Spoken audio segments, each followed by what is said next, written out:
बिस्मिल्लाहिर्रहमानिर्रहीम अस्सलाम वालेकुम। आज के लेक्चर में डिस्कस करने जा रहे हैं चैप्टर नंबर 2 इन्वेंटरी मैनेजमेंट। और इस चैप्टर की इंपॉर्टेंस अच्छी खासी है। आपको तकरीबन आपके तमाम पास पेपर से इससे रेलिवेंट क्वेश्चन नजर आएगा। तो मतलब 8 to 10 मार्क्स की वेटेज ये अपने पास रखता है inventory valuation and inventory management. Inventory management क्या है? वैल्यूएशन के बारे में हम लोगों ने पहले ही डिस्कस कर लिया। वैल्यूएशन से मुराद होता है जस्ट क्लोजिंग इन्वेंटरी की वैल्यू को डिटरमिन कर कि हमारे पास हमारी क्लोजिंग इन्वेंटरी की वैल्यू क्या होगी, वो कहलाता है इन्वेंटरी वैल्यूएशन। इन्वेंटरी मैनेजमेंट कि हमारे पास कितने नंबर ऑफ यूनिट्स होने चाहिए और हमने उनको यूज कैसे करना है, उसे कहा जाता है इन्वेंटरी मैनेजमेंट। इन्वेंटरी मैनेजमेंट में हम लोगों ने काफी सारे पॉइंट्स को डिस्कस करना है, जिसमें सबसे इंपॉर्टेंट पॉइंट हमारे पास आता है इकोनॉमिक ऑर्डर क्वांटिटी। साथ में हम लोगों ने कुछ इन्वेंटरी लेवल्स देखने हैं जिसमें बफर स्टॉक वगैरह शामिल है। ये वो चीजें हैं जो मे भी आप लोगों के लिए फर्स्ट टाइम आप लोगों ने इनका नाम सुना हो, लेकिन ये आपके लिए अब फर्स्ट टाइम जरूर है, लेकिन ये लास्ट टाइम नहीं। कॉस्ट एंड मैनेजमेंट अकाउंटिंग के अंदर आप लोगों ने फाइनेंशियल अकाउंटिंग की तरह फॉर्मेट्स को तो फॉलो करना नहीं होता।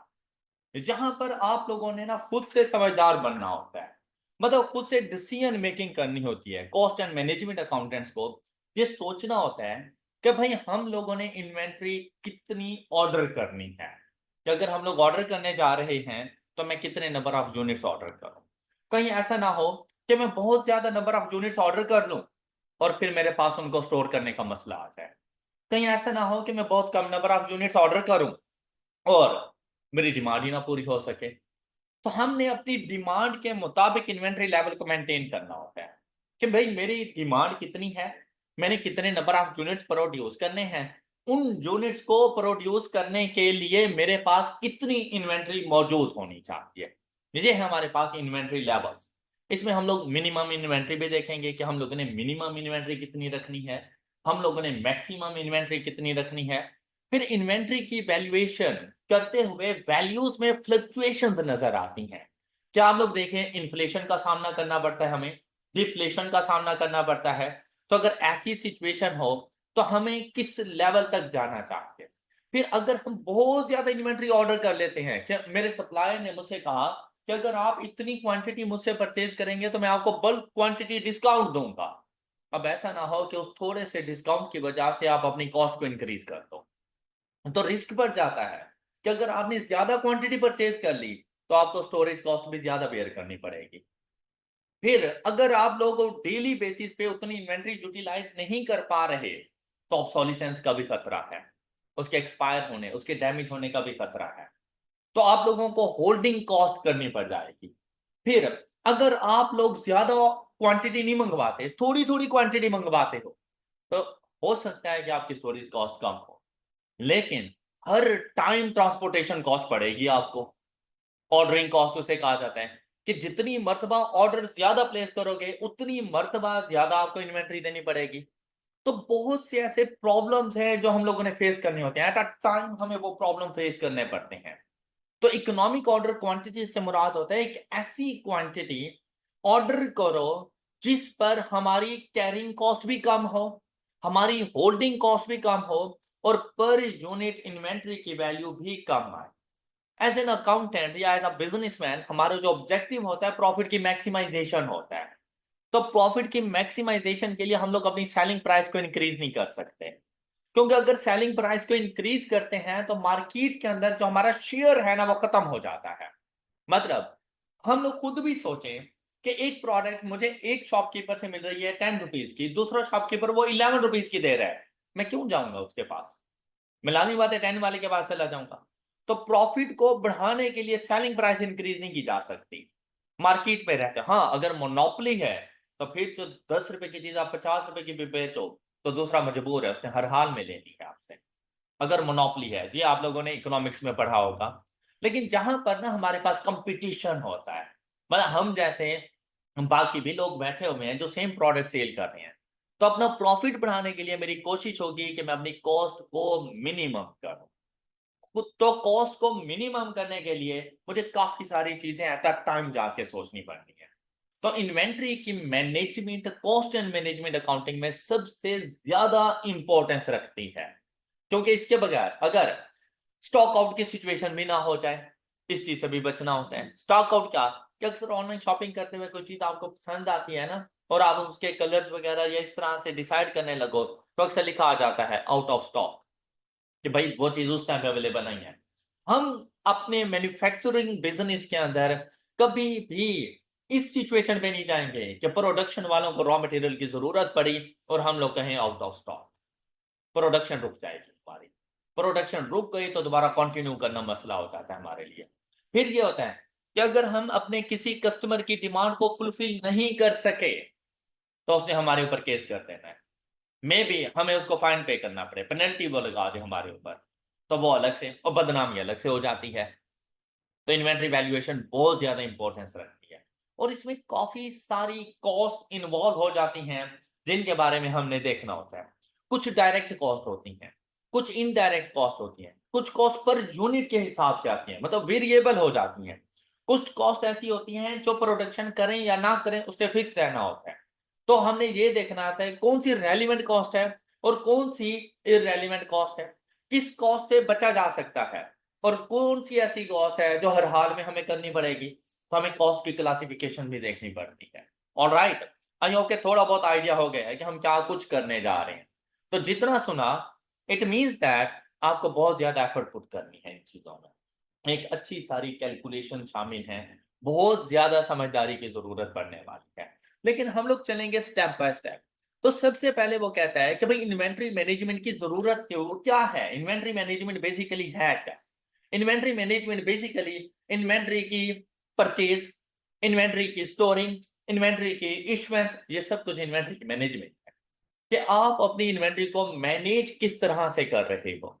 Inventory management refers to the process of ordering, storing, using a company's inventories. This includes management of raw materials, components, and finished products, as well as warehouse and processing such items. I hope कि ये बात आप clear है आप सब बच्चों को।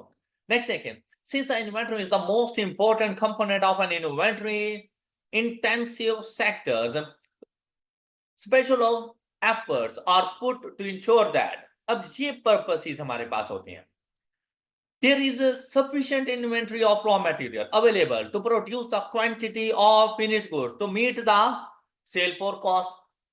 Cost and management accounting के अंदर ना हमेशा फोरकास्ट चल रही होती है, प्रिडिक्शन चल रही होती है, एक एस्टिमेशन चल रही होती है। फाइनेंशियल अकाउंटिंग आपका हिस्टोरिकल डाटा होता है, जबकि कॉस्ट अकाउंटिंग आपकी फोरकास्ट हुआ करती है। Means that at the start of the period हम लोगों ने ना अपनी फाइनेंशियल अकाउंटिंग में हम लोग को फाइनेंशियल स्टेटमेंट्स बनाते हैं on the basis of historical data, कि जो साल खत्म हो चुका है उसकी financial statement. Cost and management accounting में भी फाइनेंशियल स्टेटमेंट बनाई जाती हैं, लेकिन एस्टिमेटेड बजटेड फाइनेंशियल स्टेटमेंट, कि आने वाले साल के अंदर हम क्या प्रॉफिट एक्सपेक्ट कर रहे हैं, उसके लिए हमारी सेल्स कितनी होनी चाहिए, उसके लिए हमारी कॉस्ट ऑफ सेल क्या होनी चाहिए, हम अपने एक्सपेंसेस को किस तरह से लेके चलेंगे।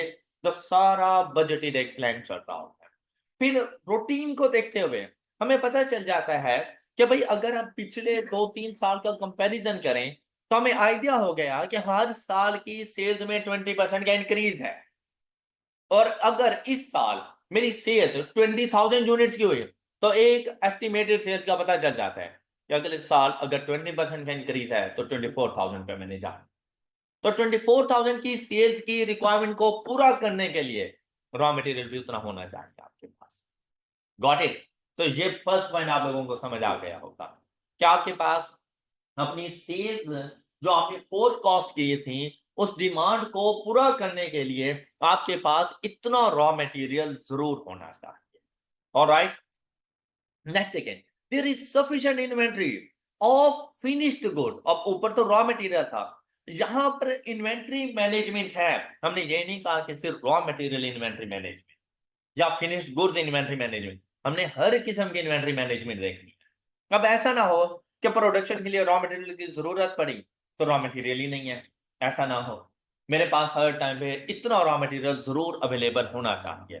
फिर ऐसा भी ना हो कि सिर्फ रॉ मटेरियल ही पड़ा है और हमने प्रोडक्शन ही नहीं की हुई। तो मेरे पास फिनिश्ड गुड्स भी होनी चाहिए अपनी उन सेल्स की डिमांड को फुलफिल करने, क्योंकि अब मैंने रॉ मटेरियल तो नहीं सेल करना ना, मैंने फिनिश्ड गुड्स सेल करने हैं। तो रॉ मटेरियल को फिनिश्ड गुड्स में कन्वर्ट होने में भी तो एक टाइम रिक्वायर्ड होता है। उस टाइम को देखते हुए मेरे पास उतनी फिनिश्ड गुड्स भी जरूर हो, finished goods available to meet the immediate sale requirements, both expected and unexpected, to avoid stock out situation. भाई देखें, एक्सपेक्टेड सेल्स तो आपके पास होंगी, उतनी फिनिश गुड तो हर हाल में रखो, लेकिन साथ में किसी अनएक्सपेक्टेड सिचुएशन से निपटने के लिए भी आपके पास फिनिश गुड्स मौजूद होनी चाहिए। नेक्स्ट देखें, quantity so available is not in excess of market needs to avoid any obsolescence, damage or blockage of finance। ये बड़ा इंपॉर्टेंट पॉइंट है कि आपके पास अब फिनिश गुड इतनी क्वांटिटी में भी ना हो कि आप लोग अपना सारे का सारा फाइनेंस उसमें ब्लॉक करके बैठे हुए हैं और आपको कोई रिटर्न ही नहीं मिलता। लानी बात है, इन्वेंट्री परचेज करने के लिए आपने अपना पैसा ब्लॉक किया हुआ है उसमें, अब जब तक सेल नहीं होगा आपको अपनी इन्वेस्टमेंट नहीं वापस मिलनी। तो ऐसी सिचुएशन में बहुत ज्यादा फिनिश गुड्स भी आपके पास ना हो, फिर यह है कि अगर बहुत ज्यादा क्वांटिटी में बना लेते हो तो डैमेज भी हो सकती हैं, वो आपका अलग से लॉस हो जाएगा। ऑब्सोलिसेंस का शिकार हो सकती हैं, वो भी आपका लॉस हो जाएगा। तो बहुत ज्यादा इन्वेंट्री भी नहीं रखनी। Next one is the cost associated with inventories और मिनिमाइज, और हर तरह से आपने कोशिश करनी है कि मैं कॉस्ट ऑफ इन्वेंट्री को मिनिमाइज कर सकूं, कि जो चीज बाकी किसी भी कस्टमर को सपोज उसके सप्लायर की तरफ से 10 रुपीज पर यूनिट पड़ती है, तो मैं कोशिश करूंगा मैं इसको 9.5 या 9 पे लेकर आऊं, कि मुझे वही यूनिट 9.5 या 9 पे मिले। ये उस टाइम पे होता है जब आपको बल्क क्वांटिटी डिस्काउंट्स मिल जाए। तो जब देखें, एक छोटा शॉपकीपर या मैन्युफैक्चरर होगा ना, वो उतनी मटेरियल परचेज नहीं कर पाएगा, तो उसके लिए हो सकता है कि परचेज प्राइस ज्यादा हो। लेकिन अगर हम लोग ज्यादा क्वांटिटी में परचेज करें, हमें बल्क क्वांटिटी डिस्काउंट मिल सकता है, तो मेरी कॉस्ट ऑफ इन्वेंट्री ऑटोमेटिकली कम हो जाएगी। लेकिन साथ में मुझे अपनी स्टोरेज कॉस्ट को भी देखना पड़ेगा। अब अगर मैं स्टोरेज कॉस्ट को नहीं देखता और वो दूसरी साइड पे जाता हूँ कि थोड़ी थोड़ी इन्वेंट्री मंगवाऊं, तो मुझे ऑर्डरिंग कॉस्ट की भी देखनी पड़ेगी कि मुझे और ऑर्डरिंग कॉस्ट ज्यादा पड़ जाएगी। Got it? बात क्लियर? नेक्स्ट देखें, why do companies hold stock? Stock को होल्ड करने के रीजन क्या क्या हो सकती हैं? मतलब कोई भी रॉ मटेरियल हम क्या सोचकर अपने पास रखेंगे, तो उसके लिए 3 रीजन है और ये बहुत इंपॉर्टेंट पॉइंट है। उसके लिए फर्स्ट रीजन हमारे पास होती है transaction motives to hold stock, precautionary motives and speculative motives. ये 3 किस्म के हमारे पास मोटिव्स हैं, ऑब्जेक्टिव्स हैं कि हम अपने पास स्टॉक को होल्ड करते हैं। इनके लिए ये थ्योरी एक मर्तबा रीड करें, फिर ये मैं एक्सप्लेन करता हूं।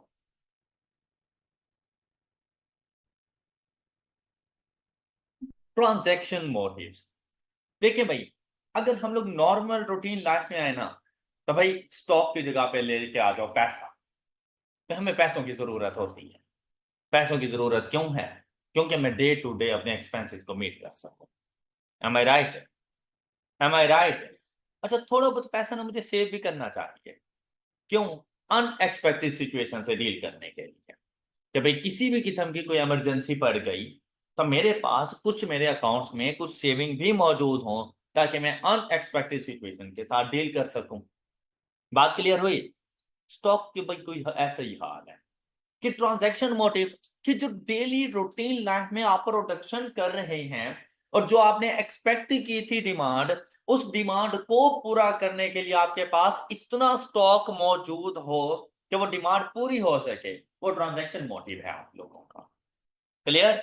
Transaction motive occurs when there is a need to hold stock to meet productions and sales requirements instantaneously. The stock is maintained in order to operate the production smoothly without stoppage of work due to mishandling of material। मतलब आपके पास इतना stock, in short terms इतना stock मौजूद होना चाहिए कि daily routine की production और सेल्स के रिक्वायरमेंट्स को फुलफिल कर सको। इस नीड को कहा जाता है ट्रांजैक्शन मोटिव्स। ऑलराइट, नेक्स्ट आपके पास आती है आपकी प्रिकॉशनरी मोटिव। ये प्रिकॉशनरी मोटिव आती है कि कोई अनएक्सपेक्टेड सिचुएशंस आ गई और उसके साथ डील करना है, तो फिर क्या करने, the firm might also decide to hold additional amounts of stock to cover the possibility that it may have underestimated its future production। अब एक वो रीजन क्या हो सकती है कि हम लोगों ने ना जो फ्यूचर की प्रोडक्शन को एस्टिमेट किया था ना, हमने अंडर एस्टिमेट कर दिया था। कि हम लोगों ने कहा था कि प्रोडक्शन होनी है पर डे सपोज 2000 यूनिट्स, लेकिन वो 2500 यूनिट्स हो रही हैं। अब हमारे पास तो स्टॉक मौजूद होगा 2000 यूनिट के मुताबिक, तो ये एक अनएक्सपेक्टेड आपके पास एस्टीमेट में अंडर एस्टीमेट की वजह से ये सिचुएशन अकर हुई। लेकिन इसके साथ भी डील करने के लिए स्टॉक मौजूद होना चाहिए आपके पास। मतलब आपकी अजम्पशन है गलत हो सकती है, तो उस गलत अजम्पशन के साथ डील करने के लिए भी कुछ ना कुछ स्टॉक आपने एक्स्ट्रा रखना है अपने पास। एंड सेल्स रिक्वायरमेंट्स और the supply of raw material में B unreliable because of uncertain events affecting the supply of material। जैसा कि माशाल्लाह पाकिस्तान में रहते हुए कुछ नहीं पता होता, कब एहतजाज हो जाए, स्ट्राइक हो जाए, लॉकडाउन हो जाए, कभी क्या कभी क्या कभी क्या। तो इस वजह से उन सिचुएशन, अब देखें कभी भी ये ब्लॉकेज वगैरह कर लें तो आपके लिए रॉ मटेरियल लेकर आना बड़ा मसला हो जाना है। आपके कस्टमर ने ये बातें नहीं सुननी आप लोगों से कि भाई इस वजह से हम लोग प्रॉब्लम्स में हैं, ऐसा नहीं है। तो आपके पास इतना स्टॉक मौजूद हो, मतलब ऐसा हो सकता है कि अगले एक हफ्ते की प्रोडक्शन तक का स्टॉक आपके पास मौजूद हो, कि इन केस अगर आपके पास स्टॉक इस एक हफ्ते में नहीं भी पहुंच सकता तो प्रोडक्शन स्मूथली चलती रहे आप लोगों।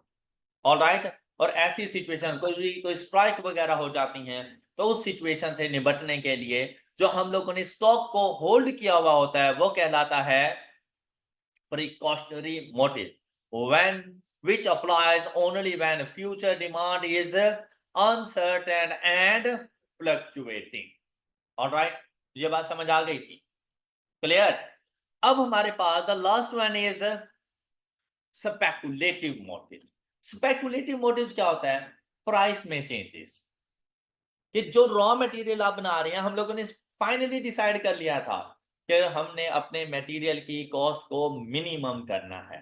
तो मिनिमम करने के लिए हम लोगों ने इन्फ्लेशन के इफेक्ट्स को भी देखना है कि अगर आपको पता हो कि ये चीजें महंगे होने वाली हैं तो आप क्या डिसीजन लोगे। अगर आपको पता फ्यूचर में ये चीजें सस्ती हो जाएंगी, डिक्लाइन आ रहा है प्राइसेस के अंदर, तो क्या आप अभी से बहुत ज्यादा इन्वेंट्री परचेज करके रखोगे? नहीं, फिर तो आपको बहुत महंगे दामों मिलेगी, ये बाद में सस्ते रेट पे मिल सकती है। तो कहते हैं when it is expected that future input prices में change and firm might maintain a higher or lower stock levels to speculate on the expected increase or decrease in future prices। This is called, मतलब अब अगर आपने short याद रखना हो तो आपने करना है कि भाई डेली रूटीन प्रोडक्शंस को मीट करने के लिए जो स्टॉक हमारे पास मौजूद होता है वो कहलाता है फॉर ट्रांजैक्शन मोटिव। अगर हमारे पास किसी किस्म की कोई अनसर्टेन इवेंट से डील करने के लिए स्टॉक मौजूद हो तो वो कहलाता है हमारे पास प्रिकॉशनरी मोटिव। और प्राइसेस में फ्लक्चुएशन को मद्देनजर रखते हुए जो स्टॉक हम लोगों ने लोअर या हायर लेवल मेंटेन करना होता है वो कहलाता है हमारे पास speculative motive. Any doubt? All clear? Next one is cost associated with inventories. तो आप लोगों ने ना मैन्युफैक्चरिंग अकाउंट भी पढ़ा था, ऐसा ही है ना? तो आप लोग वहां पे अगर गौर करें तो फिनिश्ड गुड्स की जो हम लोग कॉस्ट को डिटरमिन करते थे तो वहां पर हम लोग रॉ मटेरियल भी लेकर आते थे, लेबर भी लेकर आती हैं, एफओएच लेकर आती हैं, वर्क इन प्रोसेस लेकर आते हैं, कॉस्ट ऑफ गुड्स मैन्युफैक्चर्ड आती है, फिर हमारे पास फिनिश्ड गुड्स की इन्वेंट्री की वैल्यू का पता चलता है ना ऐसा? तो यहां पर भी आपने इन्वेंट्रीज की कॉस्ट को जब देखना हो कि कौन कौन सी चीजें शामिल है तो एक चीज तो कंफर्म है कि भाई आपने परचेज प्राइस देखनी है, cost of purchasing the inventory. Cost of purchasing the inventory, inventory valuation में अच्छे तरीके से हम पढ़ चुके हैं कि इसमें आप लोगों ने उसकी लिस्ट प्राइस लेस कर देना है, ट्रेड डिस्काउंट लेस कर देनी है, रिबेट्स ऐड कर देने हैं अपने पास नॉन रिफंडेबल टैक्सेस वगैरह, ट्रांसपोर्टेशन कॉस्ट, हैंडलिंग कॉस्ट, इस किस्म के तमाम कॉस्ट आप ऐड करते जाओ तो ये बनती है आपके पास purchase cost of inventory. Any doubt? क्या ये बात पहले से पढ़ी हुई नहीं थी? तो यहाँ पे देखें कहते हैं inventory management is quite critical for companies as it includes substantial costs, especially in materials intensive manufacturing concerns. Following all the costs that are associated with the inventory is the cost of purchase the inventory, the price that is settled with the supplier after deducting the trade discounts and rebates. Any doubt? Any doubt?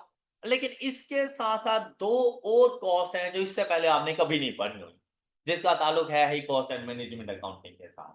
और अब आप लोगों ने inventory valuation में इन दोनों cost को भी देखना है। The first one is ordering cost, कि उस इन्वेंटरी को ऑर्डर करने की क्या कॉस्ट आएगी, और फिर जब इन्वेंटरी हमारे पास पहुंच जाएगी तो उसको प्रोडक्शन डिपार्टमेंट में भेजने से पहले पहले उस इन्वेंटरी को होल्ड करना है तो उसकी होल्डिंग कॉस्ट क्या आएगी। अगर हम लोग बात करें ना ऑर्डरिंग कॉस्ट की, तो ऑर्डर प्लेस करने से लेकर इन्वेंटरी के हमारे तक पहुंचने तक की जितनी भी कॉस्ट है ना, वो सारी की सारी ऑर्डरिंग कॉस्ट है। और होल्डिंग कॉस्ट के अंदर जब तक इन्वेंटरी हमारे पास पहुंच जाती है, वहां से लेकर प्रोडक्शन को इशू करने, वहां से फाइनल प्रोडक्ट के बनने और फाइनल प्रोडक्ट का कस्टमर तक सेल करने की सारी कॉस्ट, क्योंकि फिनिश गुड्स को भी तो मैंने होल्ड करना है ना, बनने के बाद उसको भी तो होल्ड करना है, तो वो कॉस्ट सारी कहलाएगी cost of holding the inventory. बात क्लियर? अच्छा, अब जरा इसको डिटेल में देखते हैं और इससे रेलेवेंट अच्छे खासे क्वेश्चन होते हैं कि आपको मुकम्मल एक सिनेरियो बता दिया जाएगा, each and everything, her step पे आने वाली कॉस्ट आपको बताएंगे। फिर आपने डिसाइड करना होगा कि मेरे पास ये ऑर्डरिंग कॉस्ट है या नहीं है, होल्डिंग कॉस्ट है या नहीं है तो कितनी अमाउंट के साथ आनी चाहिए, परचेज कॉस्ट में क्या कुछ लेके जाऊं, आपने ये सारी अमाउंट डिस्टिंग्विश करनी है। जब ये सारी डिस्टिंग्विश हो जाएंगी तब जाकर आप लोग ईओक्यू भी फाइंड कर सकते हैं और बाकी क्वेश्चन का आंसर कर पाएंगे। तो ऑर्डरिंग कॉस्ट में हमारे पास आता है such as clerical cost of preparing the material acquisition. अब आप अगर याद करो, अकाउंटिंग फॉर परचेजेस मतलब रॉ मटेरियल परचेज करना है ना, परचेज करने का सबसे पहला डॉक्यूमेंट आपके पास आता है रेक्विजिशन, परचेज रेक्विजिशन। तो परचेज रेक्विजिशन भी तो हमारे क्लेरिकल स्टाफ में से किसी ना किसी ने हमें बना कर दी होगी, तो अगर उसके ऊपर भी कोई इसी किस्म की कोई कॉस्ट आ रही है तो वो शामिल करो। ऑलराइट, क्योंकि विदाउट रेक्विजिशन आप कभी भी ऑर्डर नहीं प्लेस कर सकते। ओके, हो गई बात। फिर देखें परचेज ऑर्डर, रेक्विजिशन के बाद आता है हमारे पास परचेज ऑर्डर, उसकी cost, receiving and handling shipment, तो वो जो ट्रांसपोर्टेशन कॉस्ट वगैरह आपको पड़ेगी वो सारी की सारी ऑर्डरिंग कॉस्ट का पार्ट बना देना। एंड प्रिपेयरिंग रिसीविंग रिपोर्ट, तो आप उसको बताते थे गुड्स रिसीव्ड नोट, जब आप लोगों के पास आ जाती थी गुड्स तो वो, and communicating in case of quantity quality errors और delay in receipts of shipment, और इन केस किसी किस्म की शिपमेंट में कोई डिले हो गया, आप तक अभी तक गुड्स नहीं पहुंची लेकिन क्वांटिटी कम या ज्यादा थी, क्वालिटी उस क्वालिटी की नहीं थी जैसे आप लोगों ने उसको ऑर्डर किया था, तो वो आपने कंप्लेंट भी तो देनी है उसको, तो वो कंप्लेंट करने की भी कॉस्ट इसमें शामिल हो जाएगी। And accounting for the shipment and the payment. Alright, और उस शिपमेंट के लिए जो आप लोग पेमेंट वगैरह कर रहे हो वो भी आपकी ऑर्डरिंग कॉस्ट का पार्ट बनेगी।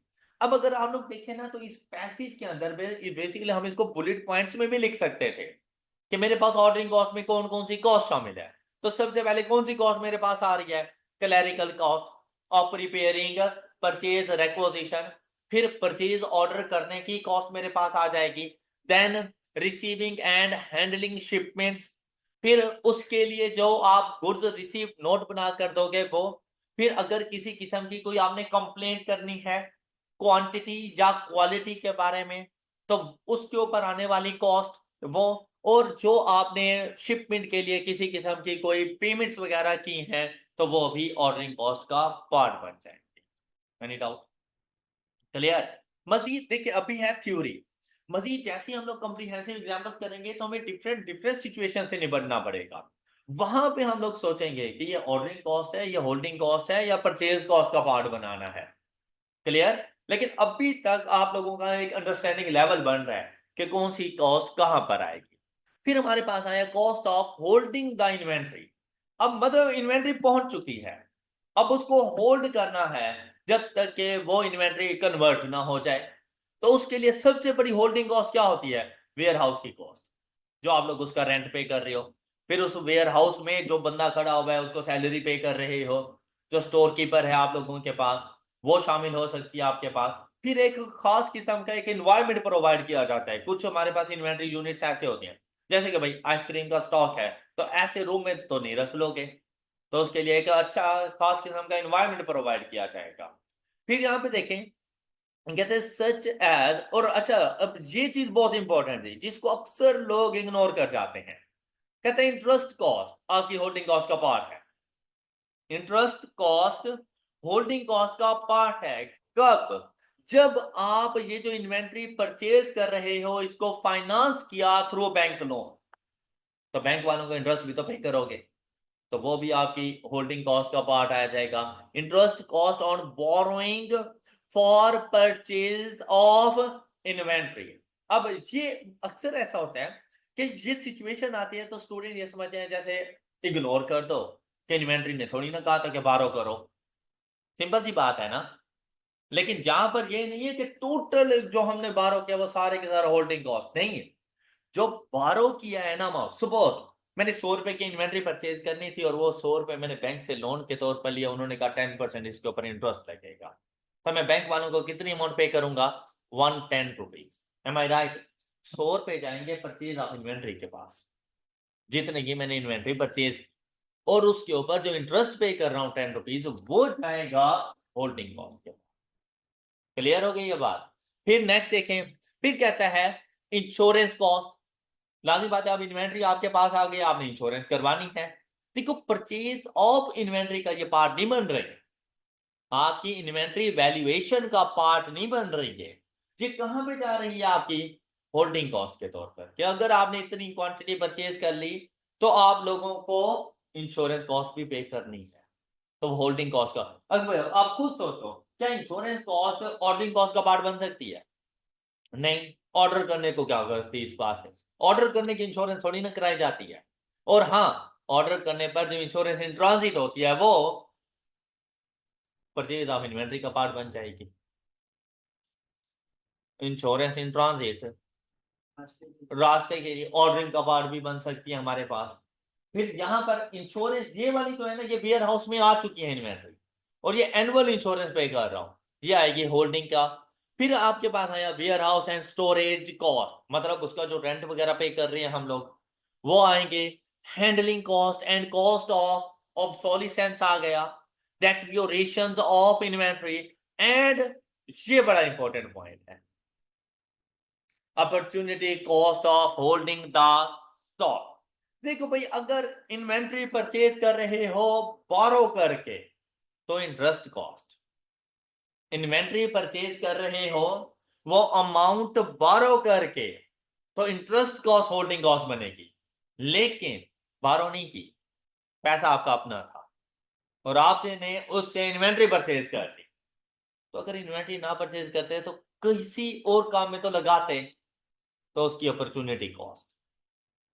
सपोज मैं इसको इन्वेस्ट कर देता, बैंक में डिपॉजिट करवा देता, इन्वेंट्री ना परचेज करता, तो मुझे पता था कि मुझे इसके ऊपर 10% इंटरेस्ट मिलता है, लेकिन मैंने बैंक में डिपॉजिट नहीं करवाया, मैंने जाके इन्वेंट्री परचेज कर ली, क्या वो 10% इंटरेस्ट मुझे मिलेगा? अपॉर्चुनिटी कॉस्ट है। और ये कॉन्सेप्ट आपने इकोनॉमिक्स में भी पढ़ा होगा कि आप लोग किसी एक ऑप्शन को पिक करने के लिए जो दूसरा ऑप्शन फॉरगॉन करते हो, तो वो आपकी अपॉर्चुनिटी कॉस्ट है। Got it? Got it? तो वो जब न्यूमेरिकल क्वेश्चन आएंगे तब देख लेंगे, लेकिन अभी के लिए देखें कॉस्ट ऑफ होल्डिंग इन्वेंट्री में क्या क्या चीजें शामिल हो रही हैं। Interest cost on boring for purchase of inventory, and insurance cost, warehouse and storage cost, handling cost, and cost of obsolescence, deterioration of inventory, and opportunity cost of holding the stock. ये आप लोग in bullet points भी लिख सकते हो, जरूरी नहीं कि आप लाइनिंग में लिखो, स्टेटमेंट की फॉर्म में। खराब हो जाना चीजों का। जी, यहां तक की सारी बातें क्लियर हो गई। अच्छा, आगे कुछ वैसे थ्योरेटिकल पॉइंट्स हैं, आप इनको जस्ट रीड कर सकते हो, लेकिन फर्स्ट 2 पॉइंट्स देखते हैं। कहते हैं all these cost are financed either through company's own fundings और बोरिंग्स फ्रॉम बैंक। तो ऐसी ये दो ही सिचुएशन है, या तो आपका अपना फंड होगा या फिर आप लोगों ने बारो किया हुआ होगा। बारो करोगे तो इंटरेस्ट पे करोगे, अपना फंड होगा तो अपॉर्चुनिटी कॉस्ट पे करोगे। डन। अब यहां पे क्या कहता है, if inventories are financed using company's own fund, the company would have to bear the opportunity cost in a way had these funds were not invested in the inventories could be used in investing in any other avenue to earn a fixed return. The gain so foregone shall be treated as, अभी मैंने आपको इसके example दी है। I hope कि ये theory clear हो गई होगी। Done. Next one is, similarly, if the inventories are funded by obtaining bank loan, the interest on such loan shall make the part of cost of inventories. तो अगर बोरो किया है तो इंटरेस्ट कॉस्ट को आपने लेकर आना है। डन। क्लियर होगी बात। बाकी इसको आप लोगों ने रीड कर लेना है एक मर्तबा। नेक्स्ट हमारे पास आती है रेलिवेंट एंड अब कॉस्ट की क्लासिफिकेशन आने लग गई। जैसे हम लोग कहते the variable and fixed cost, direct and indirect cost, इसी तरह वो उनको नाम दे रहा है रेलिवेंट एंड इरेलीवेंट कॉस्ट। फिर हमारे पास आ जाएंगी रेलिवेंट एंड इरेलीवेंट कॉस्ट। जैसे कि कॉस्ट एंड मैनेजमेंट अकाउंटिंग का लेक्चर चल रहा है और मैं यहाँ पर आपको BWCS पढ़ाना शुरू कर दूं, है तो नॉलेज ही। अच्छा, टैक्स पढ़ाना शुरू कर देता हूँ, दोनों ही क्या के सब्जेक्ट्स हो गए। क्या नॉलेज गेन करके जाओगे? इररेलेवेंट कॉस्ट आपको, क्योंकि ये तो इररेलेवेंट मटेरियल पढ़ाया जा रहा है हमें, ऐसे ही है ना। लेकिन कॉस्ट एंड मैनेजमेंट अकाउंटिंग है और वही टॉपिक ही चल रहा हो तो फिर रेलिवेंट है आप लोगों के लिए। अच्छा, एक स्टूडेंट है जिसने मतलब कॉस्ट एंड मैनेजमेंट अकाउंटिंग का पेपर देना है और वही लेक्चर चल रहा है, उसके लिए रेलिवेंट है। लेकिन एक स्टूडेंट है वैसे ही आके बैठ जाता है और सुकून से उसने CMA का पेपर भी नहीं देना, उसके लिए वो इररेलेवेंट है क्योंकि उसने पेपर ही नहीं देना। ओके, तो यहाँ पर हमें भी एक ही, अच्छा एक ही चीज रेलिवेंट भी हो सकती है, इररेलेवेंट भी हो सकती है।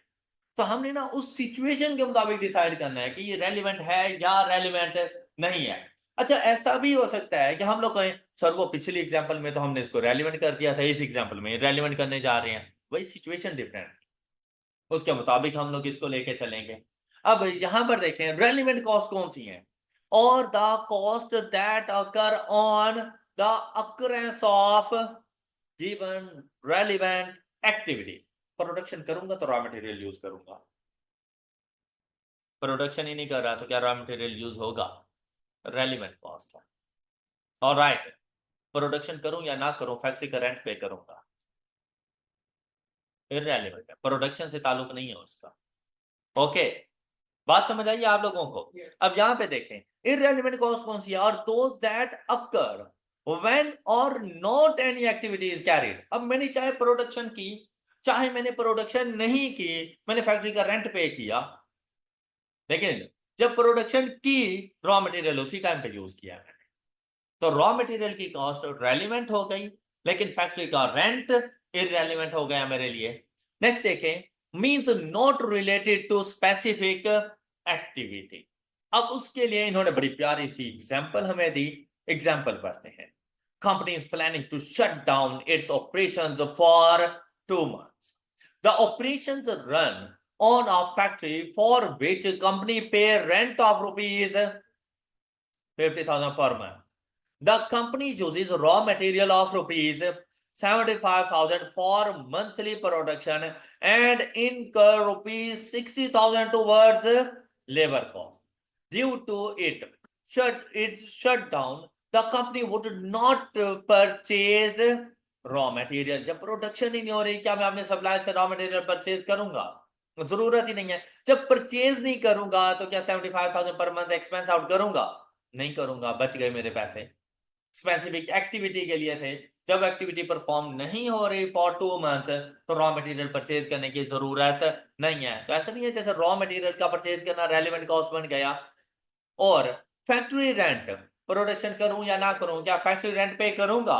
हाँ जी करूंगा, प्रोडक्शन से ताल्लुक नहीं है, तो फैक्ट्री रेंट मेरे लिए इररेलेवेंट कॉस्ट बन गया। बात करते हैं लेबर की। अब लेबर जो हमारे पास मौजूद होती है ना, डिपेंड करता है कि प्रोडक्शन से रेलिवेंट है, वेजेस पर है या सैलरीज पर है। वेजेस पर होगी तो रेलिवेंट है, सैलरीज पर होगी तो इरेलीवेंट है। ओके, वेजेस मतलब काम करेंगे तो पैसे दूंगा, काम नहीं करेंगे तो पैसे देने की जरूरत नहीं है। जो सैलरीज पर होते हैं, काम करो या ना करो हम तुम्हें इतने पैसे देंगे, वो इरेलीवेंट बन जाते हैं हमारे पास। अब हमने ये देखना है, कुछ ऐसे हमारे वर्कर्स मौजूद होते हैं जिनको रिटेन करने के लिए हम उनसे कहते हैं कि भाई आप हमारी फैक्ट्री में काम करें, हम आपको 30,000 रुपए पर मंथ फिक्स देंगे, प्लस पर यूनिट 1 रुपया भी मिलेगा, कोई भी रेट। अब ऐसी सिचुएशन में वो जो 1 रुपी पर यूनिट है वो उनके लिए रेलिवेंट बन जाएगा, और जो 30,000 रुपीज फिक्स है वो उनके लिए फिक्स्ड इररेलेवेंट बन। Got it. अब यहां पे क्या कहता है कि 60,000 है, कहता है pay half of the labour as per labour union agreement, मतलब चाहे प्रोडक्शन हो या ना हो 30,000 पर मंथ हर हाल में पे करूं। क्लियर? तो वो 30,000 पर मंथ irrelevant कॉस्ट बन गई है। And however it would be required to pay full amount if of rent for the factory, तो फैक्ट्री का तो फुल रेंट दे रहे हैं वो सारे का सारा irrelevant, जबकि half of the labour cost relevant है, half of the labour cost irrelevant। तो आपको सिचुएशन समझ आई? चलो इसका जरा सोल्यूशन पढ़ के देखना, अगली 3 लाइनें जरा पढ़ें।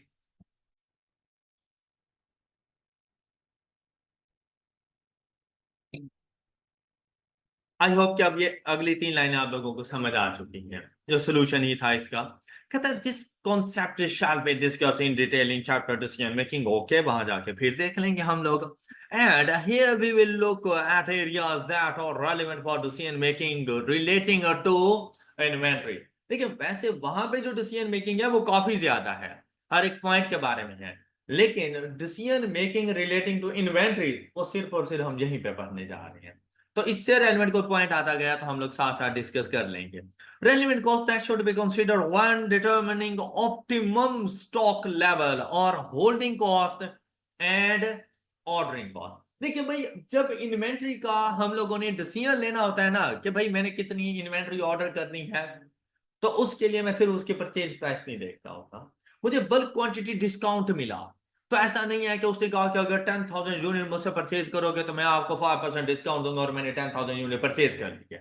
ऐसा नहीं है, मैं साथ में ये देखूंगा कि भाई 10,000 यूनिट परचेज करने की होल्डिंग कॉस्ट कितनी है। हो सकता है वहां से बल्क क्वांटिटी डिस्काउंट मुझे कम मिल रहा हो, जबकि उसको होल्ड करने की कॉस्ट मुझे ज्यादा पड़ रही हो, क्या मैं बल्क क्वांटिटी डिस्काउंट की तरफ जाऊंगा? नहीं, जाना बनता ही नहीं है। हो सकता है मुझे ऑर्डरिंग कॉस्ट ज्यादा पड़ रही हो। कैसे? कि अगर सपोज मैं उसे 8,000 यूनिट ऑर्डर करता, एक ही गाड़ी में सारे का सारा मटेरियल मेरी फैक्ट्री तक पहुंच जाता, मुझे एक ही गाड़ी बुक करवानी थी और उसने वो ट्रांसपोर्टेशन कॉस्ट एक ही गाड़ी की पड़नी थी, मेरे पास आ जाता। उसने सप्लायर ने कहा कि भाई 10,000 यूनिट अगर ऑर्डर करोगे तो बल्क क्वांटिटी डिस्काउंट, मैं 10,000 ऑर्डर कर देता हूं, मुझे 2 गाड़ियां बुक करवानी पड़नी है। जहां पे 10,000 रुपीज का मेरा एक्सपेंस आ रहा था ट्रांसपोर्टेशन कॉस्ट, वहां पे 20,000 हो जानी है। हो सकता है इतना डिस्काउंट ना हो, तो साथ में ऑर्डरिंग कॉस्ट भी देखनी है। तो वो कहते हैं इसके लिए जो आपके इन्वेंट्री मैनेजमेंट में डिसीजन मेकिंग के लिए जो आपकी रेलिवेंट कॉस्ट बनने जा रही है ना, वो आपके पास 2 किस्म की कॉस्ट है। कौन कौन सी? Holding cost and ordering cost. अब यहां पर देखें, अब हम लोग वैसे होल्डिंग कॉस्ट के बारे में अच्छा खासा पढ़ चुके हैं, तो यहां पे कहते हैं holding cost to be used in quantitative model should include only those items that will vary with the level of stock. For example, in case of storage and warehouse, only those costs should be included. that will vary with changes in number of units ordered. Such costs are called variable cost. However, fixed cost is not included in holding cost because it will not change as a result of holding higher or lower inventory level. मेरे पास एक ware house है और उसमें 20,000 unit रखने की capacity है और उसका पर मंथ रेंट जा रहा है 50,000। अब उधर मैं 10,000 यूनिट रखूं, 15,000 रखूं, 20,000 रखूं, 50,000 रखूं, क्या कोई फर्क पड़ेगा? क्या कोई फर्क पड़ेगा? इररेलेवेंट कॉस्ट है।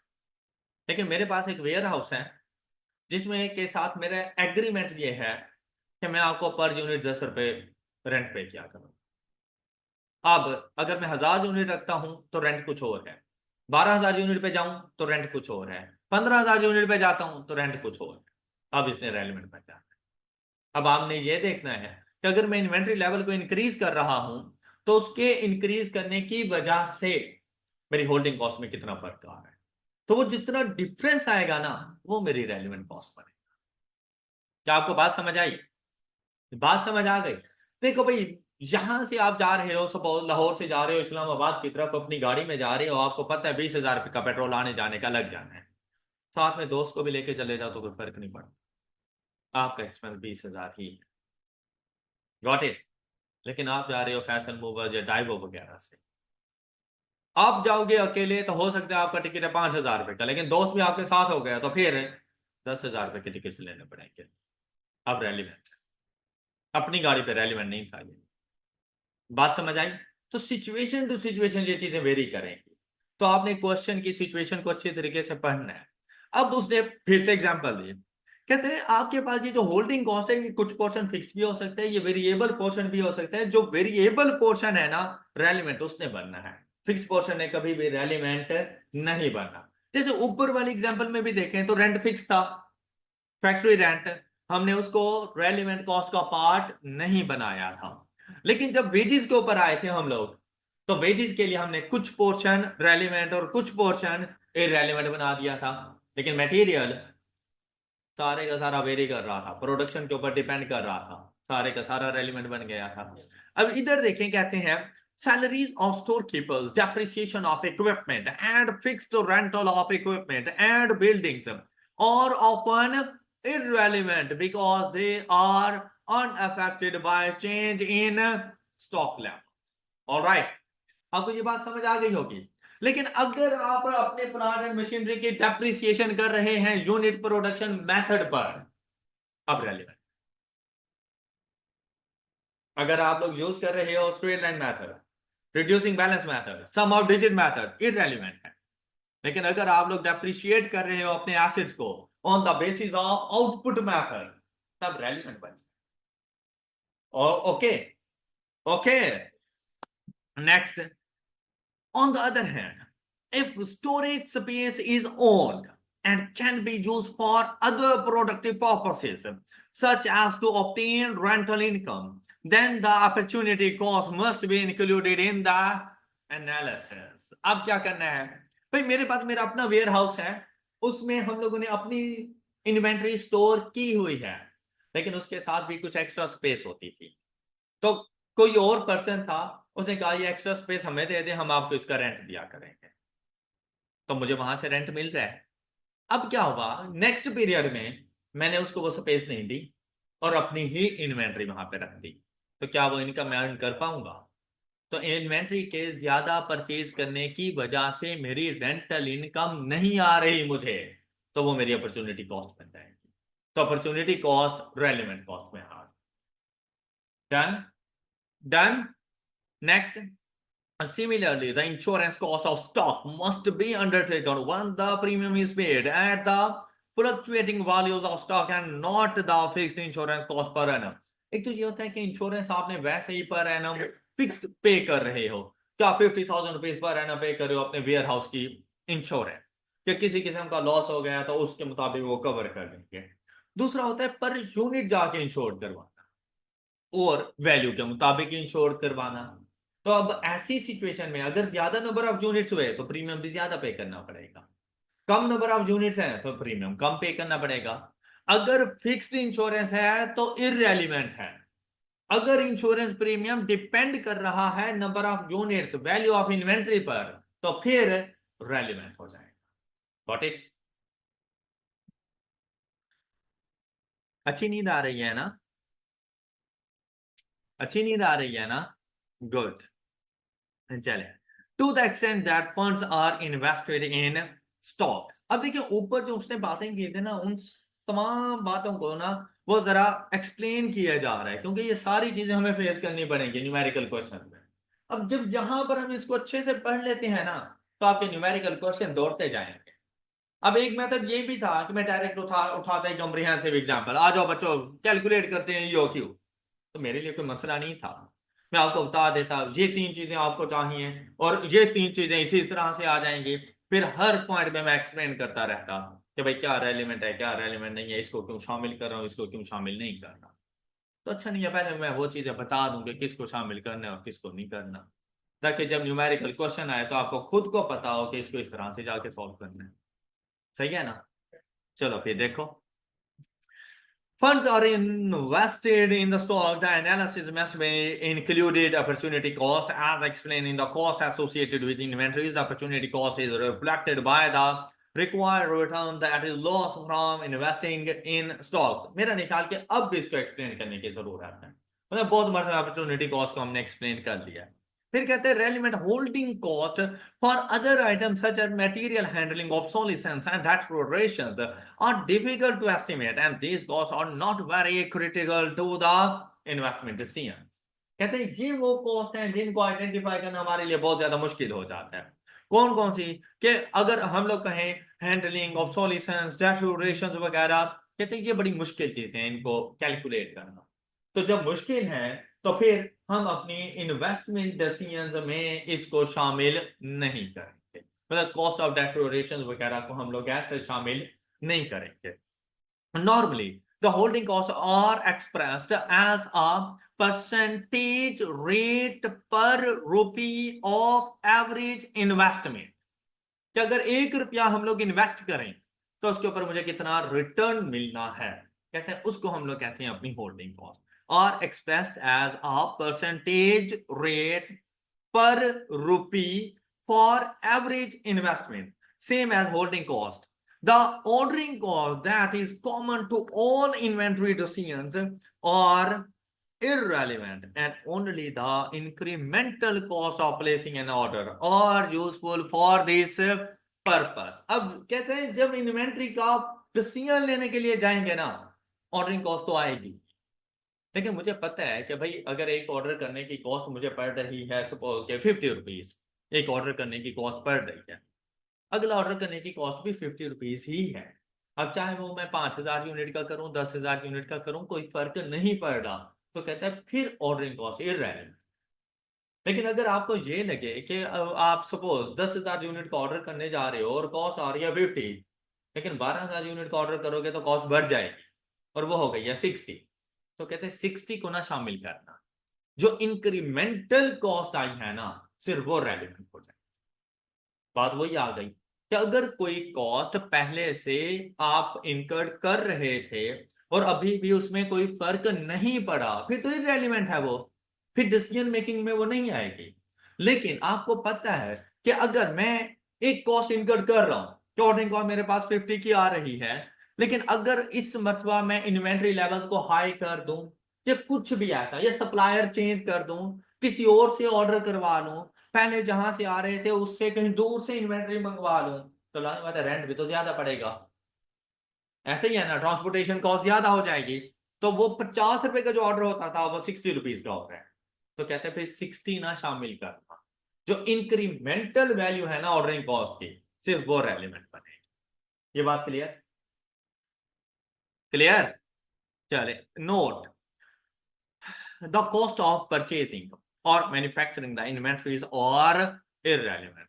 Cost of purchasing or manufacturing the inventories are irrelevant for the purpose of determining optimum stock level, since it remains unchanged irrespective of the order size or stock level unless quantity discounts are available. अब उसने एक अच्छा सा question दिया हमें और इसके मुताबिक हमने कुछ कैलकुलेशंस करनी है। जैसे कि ऐसे ही क्वेश्चन आपको आगे फेस करने पड़ेंगे। जैसे कि आपको कहता है Oreo Limited is a manufacturer of sports bicycles. The company buys tires from a local vendor. Following data relating to pair of tires has been extracted from OL's record. तो मतलब जिस तरह शूज के लिए हम लोग पेयर ऑफ शूज की cost find करते हैं, एक पाउंड की जूते की कॉस्ट नहीं फाइंड कर रहे होते। तो पर यूनिट इसका जो एक यूनिट होता है वो पेयर ऑफ शूज होता है। इसी तरह टायर्स के लिए भी वो पेयर ऑफ टायर्स के बारे में बात कर रहा है कि मेरा एक यूनिट वो पेयर ऑफ टायर्स बनेगा, एक टायर की कॉस्ट नहीं है ये। फिर कहता है कॉस्ट पर यूनिट। अब यहाँ पे पर यूनिट से मुराद वो पेयर ऑफ टायर्स ही है। उसकी कॉस्ट हमारे पास आ रही है storage cost based on average inventory is 80। Insurance cost average क्योंकि इन्वेंट्री हमेशा कम या ज्यादा होती रहेगी, तो ऐसी सिचुएशन में हम लोग ने हमेशा एवरेज इन्वेंट्री लेनी होती है। ना तो हम लोग ओपनिंग लेते हैं ना हम लोग क्लोजिंग लेते हैं, उसमें increase decrease through out the year चलता रहेगा, तो हम लोग एक एवरेज इन्वेंट्री ले लेते हैं। तो कहते हैं स्टोरेज कॉस्ट भी एवरेज बेसिस पे 80 रुपीज की है, इंश्योरेंस कॉस्ट भी 60 रुपीज की हमारे पास मौजूद है। Store keeper salary included in the absorbed overheads. अब जी वैसे आप लोगों ने पीआरसी में एब्जॉर्ब्ड ओवरहेड मतलब हमारे एक्सपेंसेस एफओएच का पार्ट है। कहता है स्टोर कीपर की सैलरी उसमें हम लोगों ने शामिल की हुई अपने एफओएच के अंदर 8 रुपए के हिसाब से है। Cost incurred on final quality check at the time of delivery और वो 10 रुपीज के होते हैं। Other relevant details are as follows. Purchase price ₹900 per pair. Annual demand for tires is 200,000 pairs. Ordering cost per order is rupees 8,000 and the delivery cost per order is rupees 3,000. OL's rate of return on investment in inventories is 50%. And recently the vendor has offered a quantity discount of 3% on order of minimum of 5,000 pairs. All right, all right. अच्छा एक मतलब खुद से जरा पढ़ना कौन कौन सी additional details हैं, ये डिटेल्स जरा पढ़िएगा क्या क्या चीजें गिवन हैं।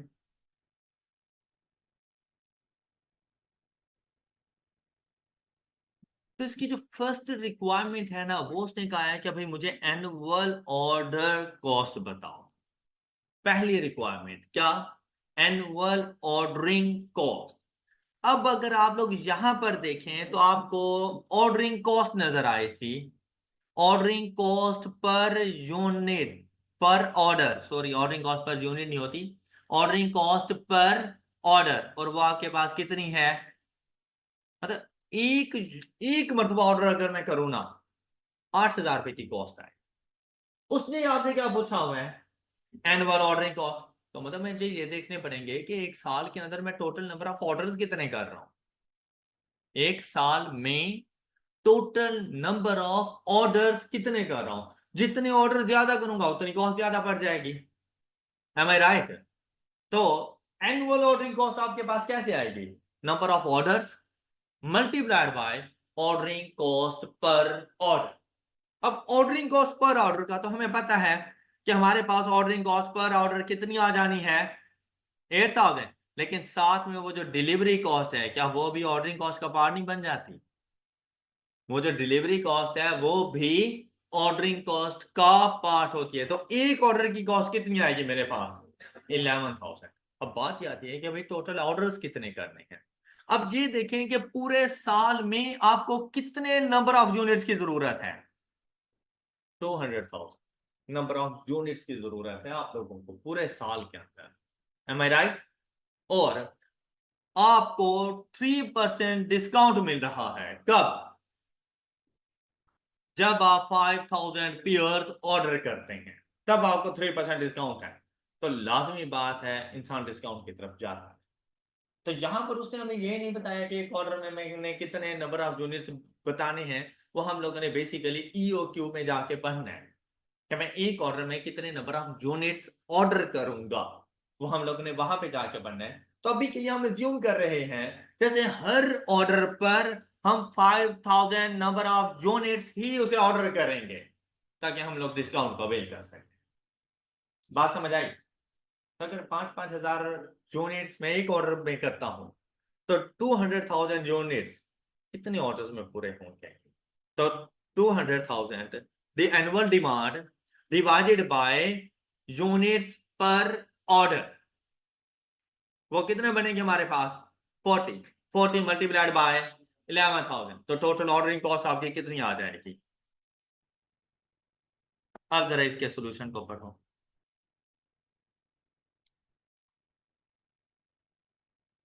ए ऑप्शन के सोल्यूशन को जरा पढ़ो।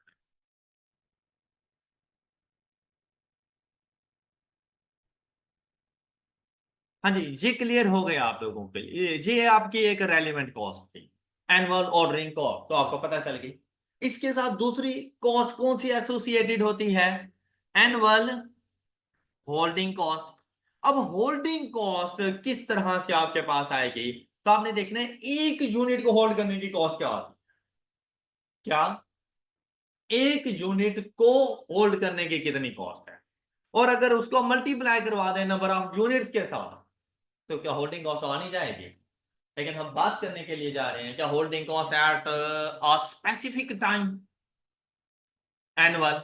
अब एनुअल की बात जब कर रहे हैं तो इन्वेंट्री में तो फ्लक्चुएशंस आती रहनी है, कभी ज्यादा कभी कम, कभी क्या कभी क्या।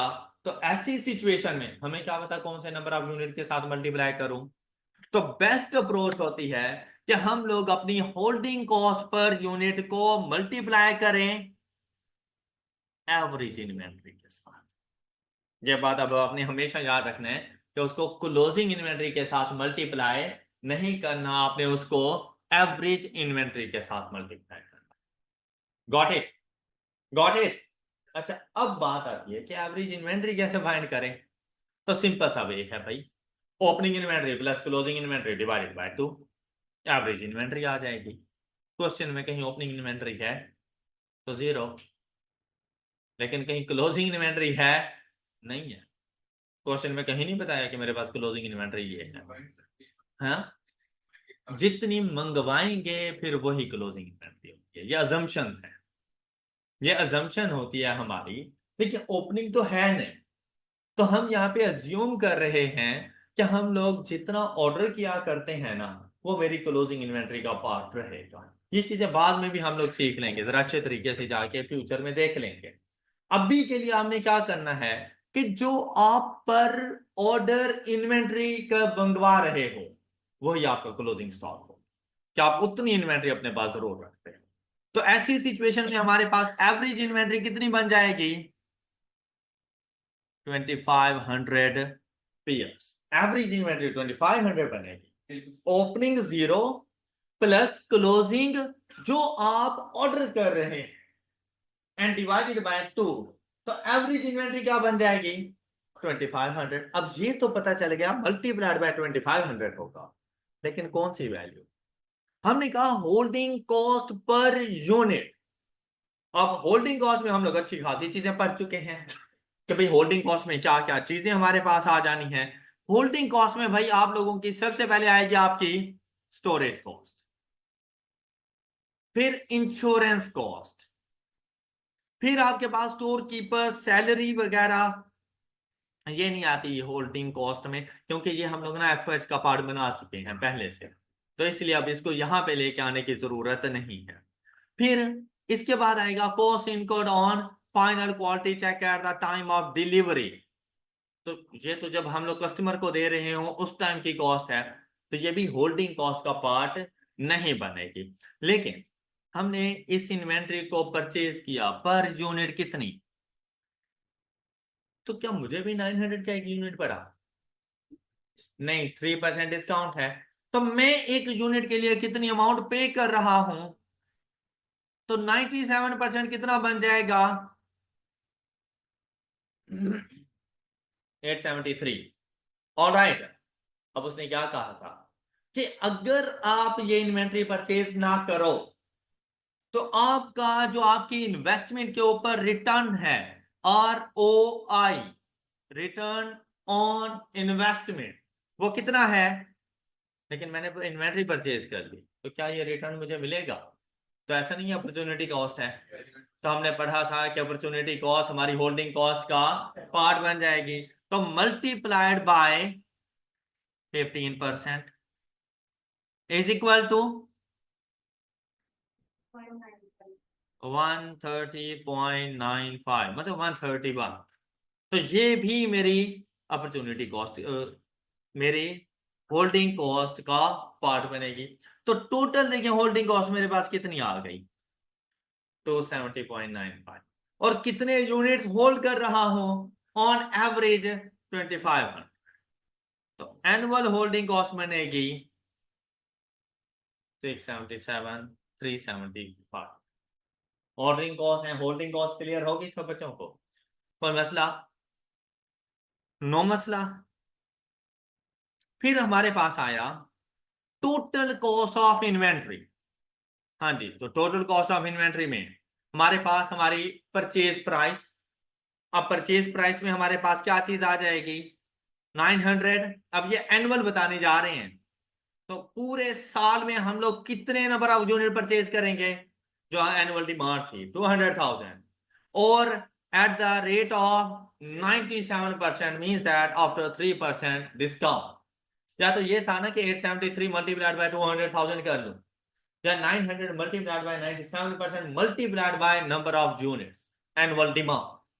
तो टोटल परचेज प्राइस कितनी आ जाएगी, दिस वन। और टोटल इन्वेंट्री की कॉस्ट बताने के लिए cost of purchase, then add करेंगे एनुअल ऑर्डरिंग कॉस्ट, ऐड करेंगे annual storage holding cost, storage cost या holding cost, annual holding cost, और ये बन गई हमारी टोटल कॉस्ट।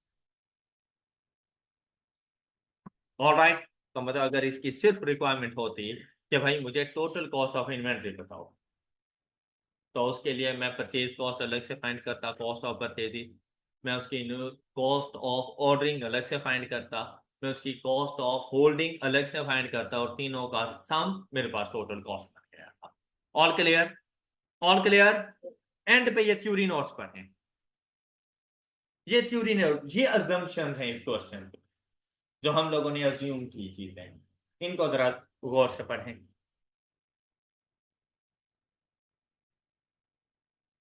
आई होप कि ये थ्योरी नोट्स आपको समझ आ गई, अब तो कोई इशू वाली बात नहीं है ना। अब आपको ये भी क्लियर हो गया होगा कि एवरेज इन्वेंट्री फाइंड करने के लिए हमने 5000 को क्यों लिया एज क्लोजिंग इन्वेंट्री। ये बात क्लियर हो गई सब बच्चों को? नेक्स्ट हमारा टॉपिक आ रहा है इकोनॉमिक ऑर्डर क्वांटिटी, जिसके बारे में इंशाल्लाह हम लोग नेक्स्ट लेक्चर में डिस्कस करेंगे। That's all for today. अपना बहुत सा ख्याल रखिएगा। अल्लाह हाफिज। बेटा